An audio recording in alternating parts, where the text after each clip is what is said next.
नमस्कार. आज आपण बघणार आहे टेन्सेस. ठीक आहे. तर टेन्सेसचे प्रामुख्याने 3 टाइप्स आहेत. एक आहे प्रेझेंट, पास्ट, फ्युचर, वर्तमान काळ, भूतकाळ आणि भविष्यकाळ.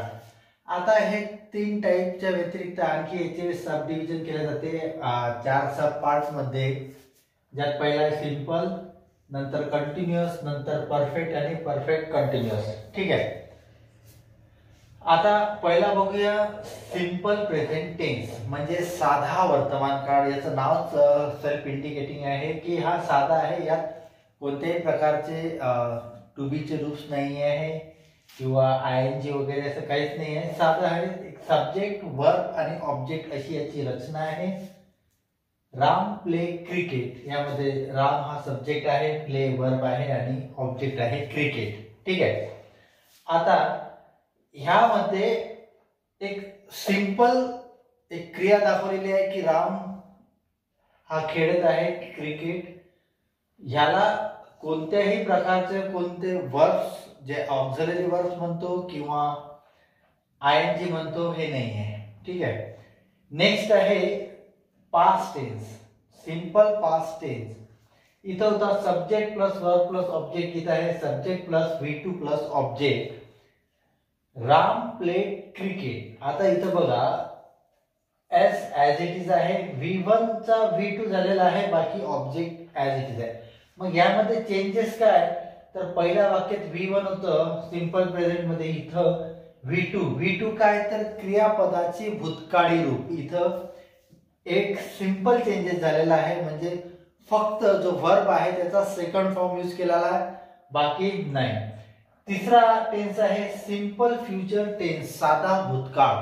याची रचना आहे सब्जेक्ट प्लस विल किंवा shall plus V plus O, म्हणजे वर्ब आणि ऑब्जेक्ट. बरं, आता यात शाल केव्हा वापरायचा आणि विल केव्हा वापरायचा हा एक प्रश्न आहे.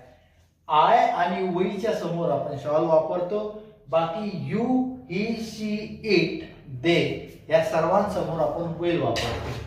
तर राम प्ले क्रिकेट याचं होईल राम विल प्ले क्रिकेट. ठीक आहे. म्हणजे राम हा सब्जेक्ट आहे, याच्यासमोर आपण विल वापरणार आणि प्ले क्रिकेट. ठीक आहे. बघा, पहिला प्रकार बघितला आपण सिंपल टेन्स, साधा काळ होता. सिंपल प्रेझेंट मध्ये S plus V plus O, subject plus verb plus object. Simple past मध्ये होता S plus V2 plus O, subject plus क्रियापदाचे दुसरे रूप आणि ऑब्जेक्ट. सिंपल फ्युचर मध्ये होता एस प्लस विल किंवा शाल, V1 क्रियापदाचे पहिले रूप आणि ऑब्जेक्ट. ह्यानंतर बघूया कंटिन्युअस टेन्स, म्हणजे चालू काळ. कंटिन्युअस टेन्स म्हणजे चालू काळ, म्हणजे एखादी क्रिया चालू आहे, ती भूतकाळात चालू होती, भविष्य काळात चालू राहील किंवा सध्या चालू आहे. मग प्रेझेंट कंटिन्युअस टेन्स म्हणजे अशी एखादी क्रिया जी आता वर्तमान काळात सुरू आहे, ज्याचं स्ट्रक्चर आहे S plus am is are, या तिघांपैकी एक टू बी चे रूप. आता एम इज आर काय आहे, तर हे टू बी फॉर्म, याला आपण म्हणतो टू बी चे रूप. हा एम इज आर केव्हा वापरायचा, तर हा डिपेंड्स करतो सब्जेक्टवर, कर्त्यावर. जर आय असेल तर आय समोर आपण नेहमी एम वापरतो. ही, शी, इट असेल तर त्यासमोर आपण इज वापरतो. यू समोर आपण आर वापरतो. तर वी आणि दे समोर आपण आर वापरतो. वी आणि दे हे प्लुरल आहेत आणि आय आणि ही, सी, इट हे सिंग्युलर आहेत. यू हा सिंग्युलर मध्येही यू होतो आणि प्लुरल मध्येही यू होतो, याच्या समोर आपण आर वापरतो. बरं, आता कंटिन्युअस टेन्स हा कसा ओळखायचा, तर क्रियापदाला नेहमी ING, म्हणजे क्रियापदाचे ING फॉर्म असतोय. एम इज आर असलं तर तो प्रेझेंट टेन्स. पास्ट टेन्स मध्ये फक्त चेंजेस काय, तर एम इज आर च्या ऐवजी वाज आणि वेअर आलेला आहे, म्हणजे सब्जेक्ट प्लस वाज किंवा वेअर प्लस क्रियापदाला ING, VING प्लस ऑब्जेक्ट. आता जसं आपण इथं बघितलं होतं प्रेझेंट टेन्स मध्ये आय समोर एम होतं, तसं इथं आय समोर काय वाज आहे, यू समोर वेअर, ही, सी, इट समोर वाज, वीच्या समोर वेअर, दे समोर वेअर, आणि एखादं नाव असेल राम, श्याम, त्यासमोर आपण वाज लावतो. ठीक आहे. त्याचप्रमाणे कंटिन्युअस टेन्स मधला तिसरा टाइप आहे फ्युचर कंटिन्युअस टेन्स, ज्यामध्ये सब्जेक्ट प्लस विल किंवा शाल प्लस बी, म्हणजे शाल बी, विल बी आणि क्रियापदाला आयएनजी प्लस ऑब्जेक्ट. आता इथं विल आणि शाल कुठं वापरायचं, तर ते ऍज इट इज जसं आपण सिंपल टेन्स मध्ये वापरलं होतं आय आणि वहीच्या समोर शाल, तसं इथं आय आणि वहीच्या समोर येईल शाल बी, विल बी आणि इतर जे सब्जेक्ट आहे त्याच्या समोर येईल विल बी. ठीक आहे. नेक्स्ट आहे परफेक्ट टेन्स. परफेक्ट म्हणजे पूर्ण काळ. एखादी क्रिया पूर्ण झालेली आहे, ती भूतकाळात पूर्ण झालेली असेल, वर्तमान काळामध्ये पूर्ण झालेली आहे किंवा एखाद्या वेळेस समोरच्या वेळेमध्ये ते भविष्य काळात पूर्ण झालेली असेल, त्याला म्हणतात परफेक्ट. परफेक्ट टेन्सची ओळख कशी करायची, तर हा हॅव आणि हॅज फॅमिली, म्हणजे ही जी एच फॅमिली आहे इथं हॅव आणि हॅज, आणि दुसऱ्याचा आयडेंटिफिकेशन मार्क आहे क्रियापदाचे तिसरे रूप V3, ज्याला आपण म्हणतो past participle.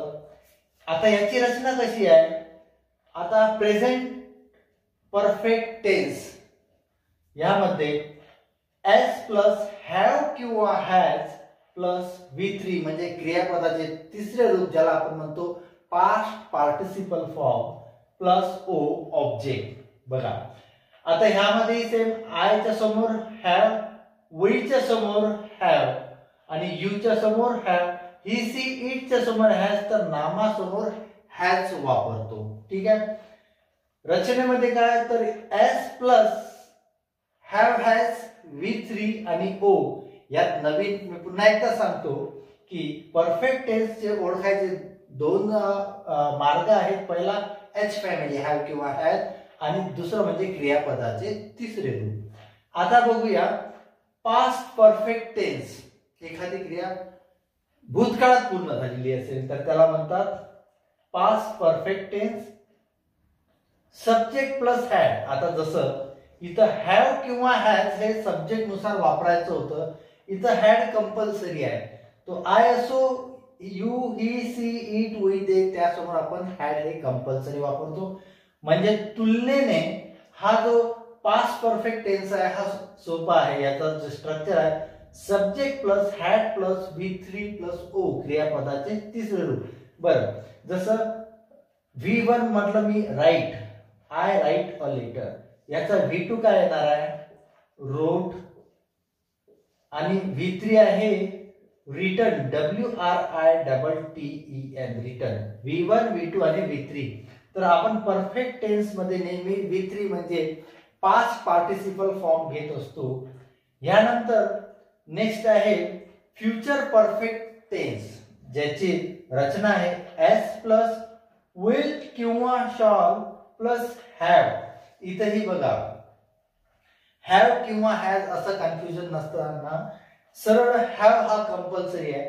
Subject plus will किंवा shall plus have plus V3, क्रियापदाचे तिसरे रूप आणि ऑब्जेक्ट. ठीक आहे. यानंतर बघूया परफेक्ट कंटिन्युअस टेन्स. आता याचं नाव मध्येच आहे परफेक्ट आणि कंटिन्युअस. परफेक्ट मध्ये आपण बघितलं की हॅव आणि हॅज फॅमिली प्लस क्रियापदाचे तिसरे रूप म्हणजे पास्ट पार्टिसिपल यांची रचना होती. तर कंटिन्युअस मध्ये am, is, are, was, were, will be, shall be ही टू बी ची रूपे आणि त्यासोबत त्याची महत्वाची ओळख म्हणजे क्रियापदाला आयएनजी. कंटिन्युअस मध्ये क्रियापदाला आयएनजी आहे, वर्ब प्लस आयएनजी, आणि परफेक्ट मध्ये हॅज किंवा हॅड. आता परफेक्ट कंटिन्युअस म्हणजे काय, या दोघांचंही कॉम्बिनेशन. मग याचा सूत्र आहे subject perfect continuous, present perfect continuous tense म्हणजे सब्जेक्ट प्लस हॅव किंवा हॅज प्लस बीन, इथं बीन ही कंपल्सरी झालेला आहे, प्लस बीन, VING क्रियापदाचे आयएनजी रूप प्लस ओ प्लस सिन्स किंवा फॉर. याला एक ते वाक्य कंप्लीट झाल्यानंतर सिन्स म्हणजे ज्यापासून त्या वेळेपासून ही गोष्ट जी आहे ती कंटिन्यू आहे हे दर्शवण्यासाठी आपण सिन्स किंवा फॉर वापरतो. त्यानंतर पास्ट परफेक्ट कंटिन्युअस टेन्स. यामध्ये सेम आहे सब्जेक्ट प्लस हॅव किंवा हॅजच्या ऐवजी आपण सरळ घेतो subject plus had been plus क्रियापदाला ING VING प्लस ऑब्जेक्ट. ठीक आहे, म्हणजे सेम आहे जसं आपण इथं हॅड घेतलं होतं subject plus had plus V3 तसंच आपण इथं सब्जेक्ट प्लस हॅड बीन घेतलेलं आहे. यानंतर शेवटचं आहे फ्युचर परफेक्ट कंटिन्युअस टेन्स. बघा ह्यात काय सब्जेक्ट प्लस विल किंवा शाल हॅव, म्हणजे विल हॅव किंवा shall have, I shall have किंवा ही विल हॅव. आता हे विल किंवा शाल हॅव प्लस बीन, आता इथं काय झालंय बीन आलेलं आहे. आता ज्यावेळेस आपण इथं बघितलं तर बी प्लस क्रियापदाचे ING रूप होतं कंटिन्युअस टेन्स मध्ये बी प्लस ING होतं, will be shall be plus ING.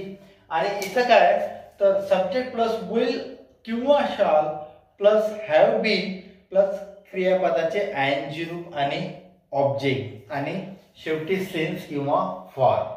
अशा प्रकारे आपण हा मास्टर चार्ट जो आहे टेन्सेसचा मास्टर चार्ट हा समजून घेतलेला आहे.